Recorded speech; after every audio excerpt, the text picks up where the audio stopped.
ఏదైనా బ్యాంక్ లో అకౌంట్ ఉంది అని అంటే మన పెద్దవాళ్ళు ఉన్నారే, ఇగో బ్యాంక్ లో డబ్బులు పడ్డాయా లేదా చూడు, ఆ లోన్ ఏమైందో చూడు, బ్యాంకుకి వెళ్ళి కనుక్కో, అది ఇది అని చెప్తూ ఉంటారు కదా. ఇప్పుడు ఆ అవసరమే లేదండి.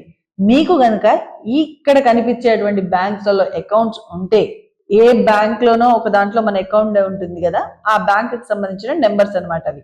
అవి వెంటనే మీ ఫోన్ లో సేవ్ చేసుకోండి. సేవ్ చేసుకొని వాట్సాప్ లోకి వెళ్ళి హాయ్ అని మెసేజ్ చేస్తే చాలు. దాంట్లో అడుగుతారు మిమ్మల్ని ఆప్షన్స్, దేనికి సంబంధించిన డీటెయిల్స్ మీరు తెలుసుకోవాలనుకుంటున్నారని.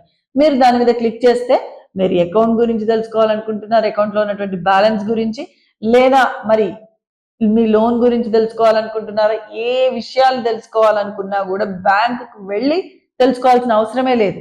మీరు ఇంట్లో కూర్చొని మీ వాట్సాప్ లో complete details of your account తెలుసుకోవచ్చు. ఇక ఇది బాగుంది కదా, మరి ఇంకెందుకు ఆలస్యం? ఈ కంటెంట్ కనుక మీకు యూస్ఫుల్ అని అనిపిస్తే ఖచ్చితంగా షేర్ చేయండి మీ ఫ్రెండ్స్, మీ రిలేటివ్స్ అందరికీ కూడా. ఇంట్లో కూర్చొని వాట్సాప్ లో మన బ్యాంక్ అకౌంట్ గురించి కంప్లీట్ డీటెయిల్స్ తెలుసుకోవచ్చు.